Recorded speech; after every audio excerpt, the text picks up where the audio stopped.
Hello Aquarius, welcome to Gurumaa Hindi चारों। और ये रीडिंग है 12 जुलाई से लेके 18 जुलाई तक की।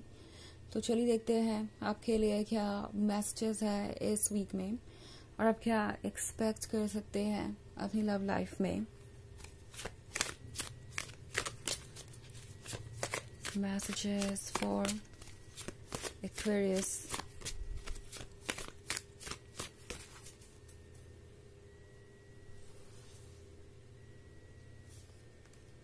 Four of Skulls, Prince of Scepters, the Devil, the Star, Fortune's Wheel, and the Moon. Okay. So, usually तो मैं 5 कार्ड्स निकालती हूँ, मगर पता नहीं आज मैंने क्यों 6 कार्ड्स पुल किए हैं। खैर, द मून का कार्ड जो कि 6 कार्ड है दर्शाता है कि शायद आप एक ऐसी जर्नी पे है जो आपको लगता है कि खत्म ही नहीं हो रही। किसी ऐसी सिचुएशन में जहाँ पे बहुत ज़्यादा सफोकेट हो रहे हैं आप, बहुत ज़्यादा पेनफुल ये फीलिंग है जिसको भी आप कैरी कर रहे हैं, ये आप एक बर्डन की तरह है। आप जैसे लगता है कि इन फीलिंग्स से छुटकारा पाने के लिए कब से परेशान हैं और फिर भी आप मूव ऑन नहीं कर पा रहे। कुछ ऐसा है जो आपको बहुत ज़्यादा परेशान कर रहा है, क्योंकि मैं द डेविल का कार्ड देख रही हूँ। सो प्रोबेबली आप एक थर्ड पार्टी सिचुएशन में हैं, एक प्लेयर के साथ रिलेशनशिप में है जो आपकी फीलिंग्स की कदर नहीं कर रहा। शायद ये पर्सन दूसरों के साथ फ्लर्ट कर रहा है और ये भी हो सकता है कि इन्होंने किसी और के क्लोज जाना शुरू कर दिया हो और एक्सक्यूज के तौर पे इनके पास कहने के लिए बस यही है कि ये तो बस फ्रेंडशिप है, आपको कंप्लेन नहीं करना चाहिए, आपको इतना ओवर थिंकिंग नहीं करनी चाहिए। अगर वह दूसरों के साथ फ्लर्ट भी कर रहे हैं तो बेसिकली वो आपको यही समझाने की कोशिश कर रहे हैं कि ये तो हार्मलेस है, इससे कुछ होने वाला नहीं है और आप कुछ ज़्यादा ही कंट्रोलिंग हो गए हैं, आप बहुत डिमांडिंग हो गए हैं और वो कुछ भी नहीं गलत कर रहे, आपके देखने का तरीका गलत है चीज़ों को। ओके, सो ये पर्सन चाहेगा कि आप अपने पर्सपेक्टिव को चेंज कर दें और उन बातों को माने जो वो कह रहे हैं। काफ़ी मैनिपुलेटिव ये पर्सन हो सकता है और मुझे लगता है कि आप इस पर्सन के साथ बहुत ज़्यादा सफोकेट हो रहे हैं कहीं ना कहीं। ओके, द स्टार का कार्ड आपसे कह रहा है कि आपको इस बात को लेके बहुत अलर्ट रहने की ज़रूरत है कि आप किस चीज़ पर ट्रस्ट करते हैं। ओके, ये पर्सन एक्चुअली आपको अच्छी तरीके से समझता है, ये पर्सन आपको रीड कर सकता है एंड बेसिकली उन्हें लगता है कि वो आपको मैनिपुलेट भी कर सकते हैं, वो आपको इस तरीके से कंट्रोल भी कर सकते हैं। वो डेफिनेटली आपको ये बता सकते हैं कि आपको क्या सही मानना चाहिए और क्या नहीं। सो आपको अलर्ट रहने की ज़रूरत है, बिकॉज शायद इस तरीके से आपने कई बार ऑलरेडी एडजस्टमेंट किया है।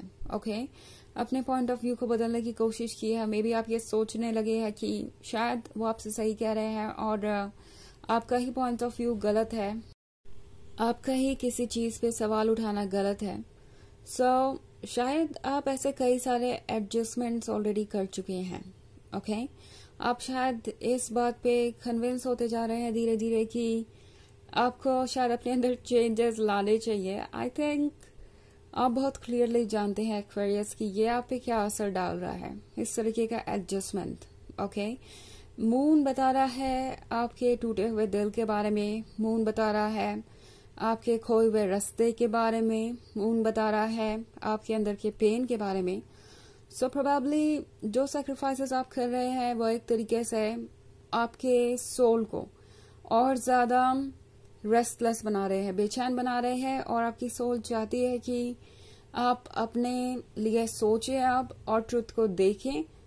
द मून आपसे ये भी कह रहा है कि शायद आप जितने ज़्यादा कॉम्प्रोमाइज़ करते आए हैं वो आपके लिए हेल्दी नहीं थे एंड अब आपको कॉम्प्रोमाइज़ करना छोड़ देना चाहिए। एट दिस पॉइंट शायद आप ये रियलाइज कर चुके हैं कि जितने ज़्यादा कॉम्प्रोमाइज़ आप कर रहे हैं, जितने ज़्यादा सेक्रीफाइसेस आप कर रहे हैं, सामने वाला पर्सन शायद और उतने ज़्यादा सेक्रीफाइसेस चाहता है। सो ऑफ कोर्स ये आपका रिलेशनशिप है, अगर आपको लगता है कि ये इस तरीके से वर्क कर सकता है तो आप डेफिनेटली जा सकते हैं, क्योंकि व्हील ऑफ फॉर्च्यून आपसे कह रहा है कि आपको थोड़ा वेट करने की जरूरत है। ओके, इस पॉइंट पे चीजें आपके लिए हैंडल करना बहुत मुश्किल हो सकता है। आपको ये समझ नहीं आएगा कि एग्जैक्टली आप करें तो क्या करें। व्हील ऑफ फॉर्च्यून आपकी इस प्रॉब्लम को सॉल्व करने के लिए ही आया है, यानी इस वक्त जो आपका काम है वो सिर्फ ये है कि आप उन चीजों को अपनी लाइफ से आउट करें जो आपको आपके ही बारे में बुरा फील करवा रहे हैं या आपको खुशियां नहीं दे रहे, आपको नेगेटिव फील करा रहे हैं। जिन चीजों की वजह से आप खुद को जज कर रहे हैं उन्हें गुड बाय कहिए। एंड इस पॉइंट पे एक ब्रेक लेना जरूरी हो गया आपके लिए। बाकी की जिम्मेदारी यूनिवर्स उठा लेगा, क्योंकि फॉर्च्यून जो यहाँ पे है वो उसी के बारे में बात कर रहा है कि यूनिवर्स के कुछ प्लान्स है, आपकी डेस्टिनी में कुछ और भी लिखा हुआ है जो वक्त के साथ रिवील होगा। पर एज अ ह्यूमन आपकी जो सबसे पहली ड्यूटी है वो ये कि आप अपने सोल को प्रोटेक्ट करें इस तरह की नेगेटिविटी से। प्रिंस ऑफ सेप्टर से यहाँ पे तो आप एक ऐसे पर्सन से डील कर रहे हो सकते हैं जो बहुत चार्मिंग है और इनकी बातें बहुत इंटरेस्टिंग होती है। ये पर्सन ऑब्वियसली किसी को भी कन्विंस कर सकता है कि कोई उनके पर्सपेक्टिव से सोचे और उनकी बातों को समझे। और डेफिनेटली ये आपका रिलेशनशिप है और आपको अगर लगता है कि इस पर्सन के पास सही रीजन है तो आप उस पर ट्रस्ट कर भी सकते हैं। But at the same time यहाँ पे 4 ऑफ स्कल्स का कार्ड है। टैरो आपसे कह रहा है कि यूनिवर्स आपको प्रोटेक्ट करना चाहता है और इस वक्त जरूरी होगा कि आप अपना ख्याल ज्यादा रखें। अगेन मैं यही देख रही हूँ कि शायद आप ये समझ नहीं पा रहे कि आपको क्या करना चाहिए और क्या नहीं। इस पॉइंट पे आपको कुछ समझने की जरूरत भी नहीं है। ओके, आपका हर सेल्फ आपको ये कह रहा है कि आप बस खुद को खुश रखिए एंड बाकी सारी चीजें यूनिवर्स सॉर्ट आउट करेगा। ओके, सो अपने आप को नेगेटिविटी से दूर ले जाना जरूरी है। अगर आप ब्रेकअप नहीं भी चूज कर सकते हैं तो अगर आप इस पर्सन को गुड बाय ना भी कहना चाहें तो भी आप एक ब्रेक तो ले ही सकते हैं अपने लिए, क्योंकि ये आपके हीलिंग के लिए जरूरी है। ओके, ऑफ कोर्स ये एक जनरल रीडिंग है तो ये सबसे रेजोनेट नहीं करेगी। एनर्जी रिवर्स हो सकती है अगर आप क्रॉस वॉचर हैं। इसके अलावा अगर आप पिछले वीक की रीडिंग देखना चाहें तो उसका लिंक आपको डिस्क्रिप्शन बॉक्स में मिल जाएगा हमेशा की तरह। सो चलिए आगे बढ़ते हैं और देखते हैं क्या मैसेजेस है आपके लिए एक्वेरियस।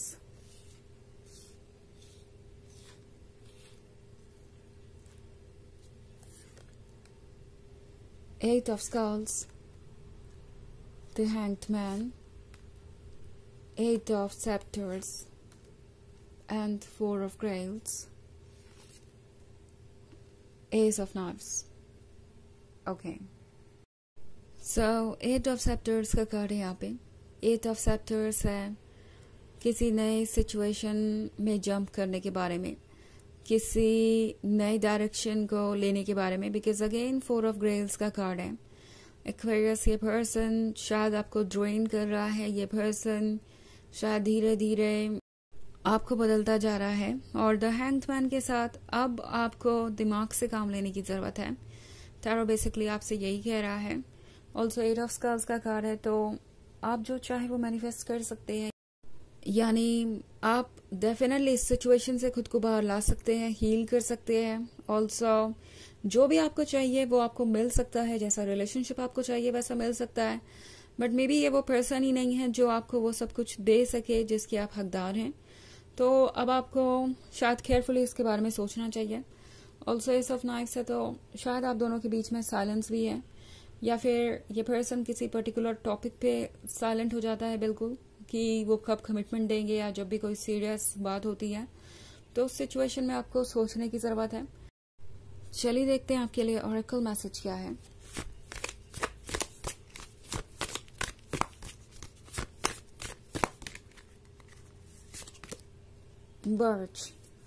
बर्च का कार्ड आपसे कह रहा है कि सरफेस के नीचे बहुत कुछ चल रहा है। मे बी आपको अपनी लाइफ डल लग रही है, सरफेस पे आपको लग रहा है कि सब कुछ सूखा हुआ सा है और कुछ भी यहाँ पे होप नहीं है। बट सच ये है कि सरफेस के नीचे जो लाइफ है वो आप तभी फील कर सकते हैं जब आप ऊपर की ये सूखी हुई लेयर हटाएं और उसके नीचे देखें। सो मे बी फिलहाल आप मिसगाइडेड हैं, आपको अपने मन पे बोझ सा महसूस हो रहा है और आपको लग रहा है कि अब आप और खुश नहीं रह पाएंगे या नहीं रह सकते। जब आप इन चीजों को हटाकर देखेंगे तो आपको पता चलेगा कि आप अभी भी वही पर्सन है जो पहले थे। एंड ऑब्वियसली आपकी सोल आपको हील कर सकती है, आप खुद को हमेशा किसी भी सिचुएशन से बाहर निकाल सकते हैं एक्वेरियस। ओके, तो ये है रीडिंग इस वीक की। आई होप आपको अच्छी लगी होगी। Thanks for watching, till next video, bye.